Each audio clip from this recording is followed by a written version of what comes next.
Bapak Ibu, saudara dan saudariku yang dikasihi Tuhan, Shalom. Semoga saya terlihat sampai belakang ya.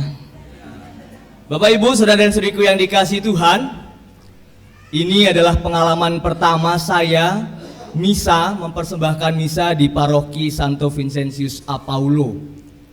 Saya tadi ketika mendengar bacaan-bacaan dibacakan, saya termenung dan teringat 14 atau 15 tahun yang lalu saya duduk di pojokan karena belajar bina iman remaja di paroki ini. Dulu masih stasi. Dan ini adalah pengalaman saya. Baru pertama kali saya merasakan misa yang deg-degan itu di tempat ini. Karena dulu saya belajar terkait dengan iman Katolik, lalu kemudian mencoba untuk menjadi misdinar, dan kemudian saya mencoba untuk memberanikan diri masuk seminari. Puji Tuhan lancar, dan akhirnya saya dinyatakan layak untuk tabisan pada tanggal 2 Desember 2023 lalu. Saya masih imam balita, masih belajar merangkak. Tetapi hari ini, pengalaman hari ini justru membuat saya merasa pengalaman yang luar biasa. Bagaimana saat itu saya mau memberikan diri saya untuk menjadi seorang imam, dan pada hari ini juga mungkin menjadi misa perdana saya di tempat ini. Dulu saya duduk di pojokan dan saat ini saya sedang memimpin misa di tempat panti imam yang sama, yang dulu saya mendapatkan pengetahuan iman, ajaran-ajaran iman Katolik di tempat ini. Maka saya berterima kasih untuk semua orang, untuk Bapak Ibu guru bina iman yang telah mengajarkan saya, orang yang kecil pendek hitam dekil ini, sehingga saya dinyatakan dan dilayakkan menjadi seorang imam. Terima kasih atas doa-doanya, atas bantuan dan dukungannya untuk saya ini, dan semoga pun saya mendapatkan rahmat kesetiaan untuk menjadi seorang imam. Bapak Ibu, saudara dan saudariku yang dikasihi Tuhan, nah ini bagian sesi khotbahnya ya, supaya saya tidak sia-sia membuat khotbah. Setiap dalam hidup kita pasti mengalami pergulatan dan kesulitan hidup. Tetapi sudahkah kita sungguh percaya akan bantuan Allah yang hadir dalam hidup kita? Bacaan-bacaan suci yang kita dengarkan pada hari ini membungkus tema tentang kesatuan, bagaimana harapan, pemulihan, dan belas kasih Allah menjadi satu paket. Pertanyaannya adalah, sudahkah kita sungguh sadar akan kebaikan Tuhan, akan ketulusan Tuhan, dan yang membantu hidup kita?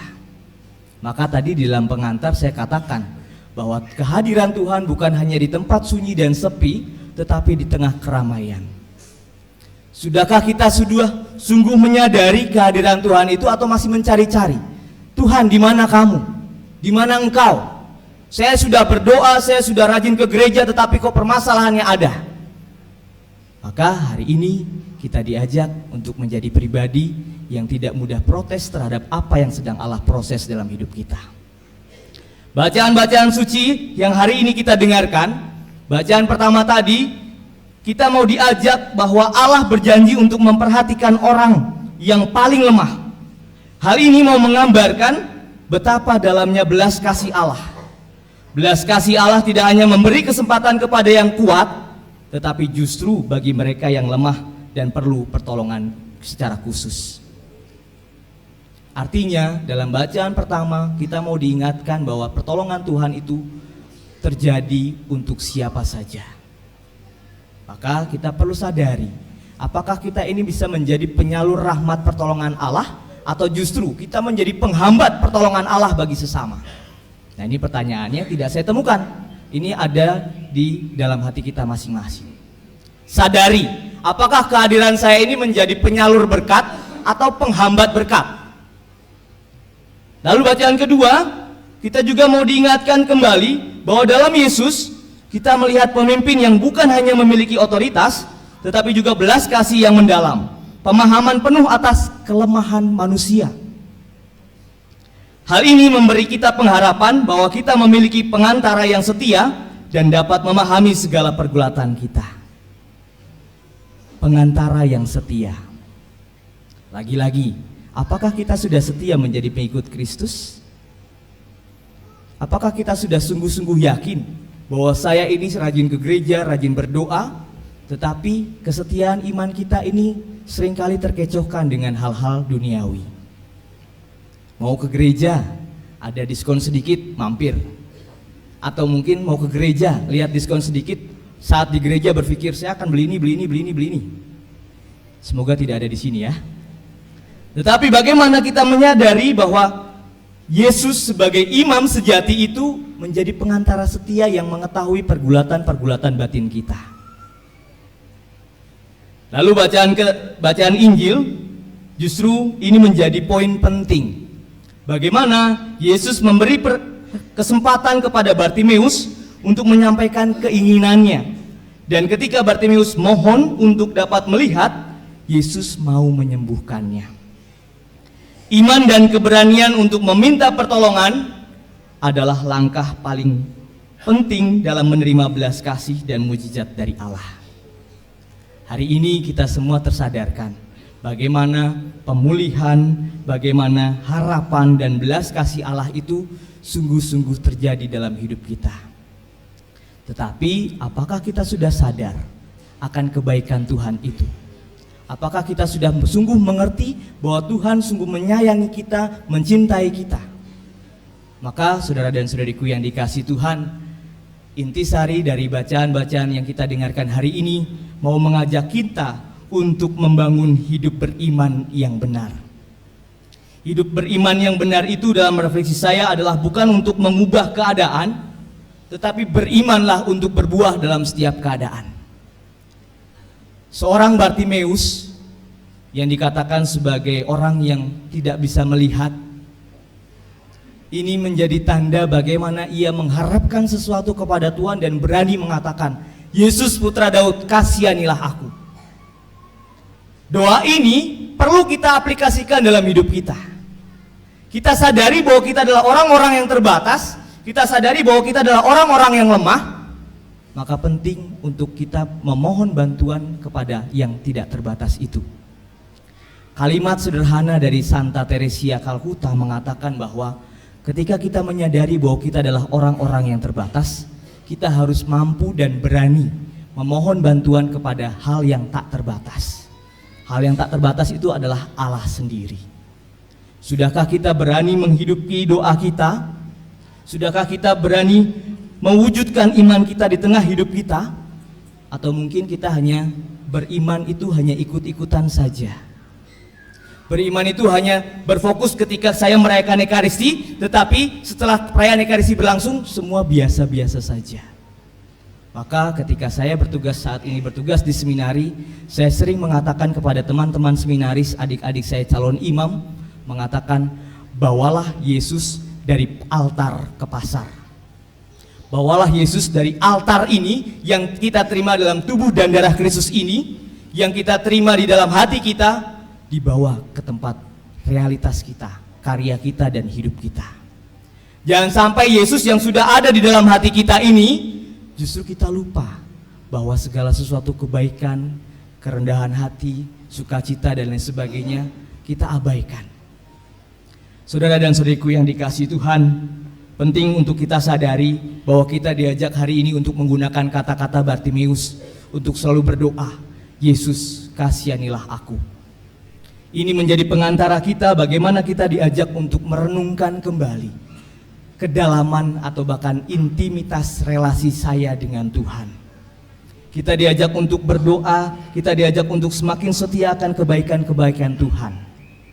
Maka dari itu doa itu mengajak kita untuk sadar bahwa kita adalah pribadi-pribadi yang tanpa Allah kita bukanlah siapa-siapa.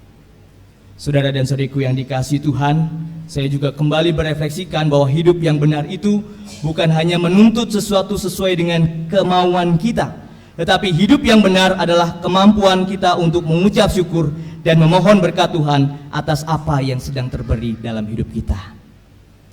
Sesederhana apapun rahmat dan berkat dari Tuhan dalam hidup kita, itu adalah kebaikan Tuhan. Sesederhana apapun berkat dan rahmat Tuhan yang diberikan dalam hidup kita, itu adalah anugerah Tuhan karena kita adalah pribadi-pribadi yang dicintai oleh Tuhan. Sungguhkah kita sadar ketika kita sungguh menjadi pribadi yang dicintai Tuhan, kita sungguh-sungguh menyadari bahwa Allah selalu baik dalam hidup kita. Tetapi bagaimana respon kita? Ketika kita sudah berdoa, Yesus kasihanilah aku, kita dikasihani oleh Tuhan, tetapi ketika kita sudah dikasihani, bagaimana respon kita? Sudahkah kita menjadi pewarta kabar gembira bagi sesama? Sudahkah kita menjadi pewarta dan penerus rahmat Allah bagi sesama? Atau kita seringkali abai atas rahmat dan cinta Tuhan dalam hidup kita? Maka mari saudara dan saudariku yang dikasihi Tuhan, kita jadi pribadi yang peka, kita jadi pribadi yang penuh rasa syukur, sehingga Tuhan Yesus tidak mudah patah hati karena cinta dan kasih sayangnya yang seringkali kita abaikan.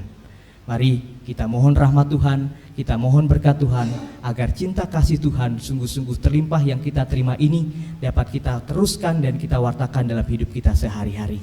Mari jadilah jadilah pelaku kasih, pelaku kedamaian, pelaku sukacita, sehingga kehadiran kita pun bisa menikmati atau bahkan menciptakan kebetahan bagi kehadiran kita di tengah-tengah saudara-saudari kita.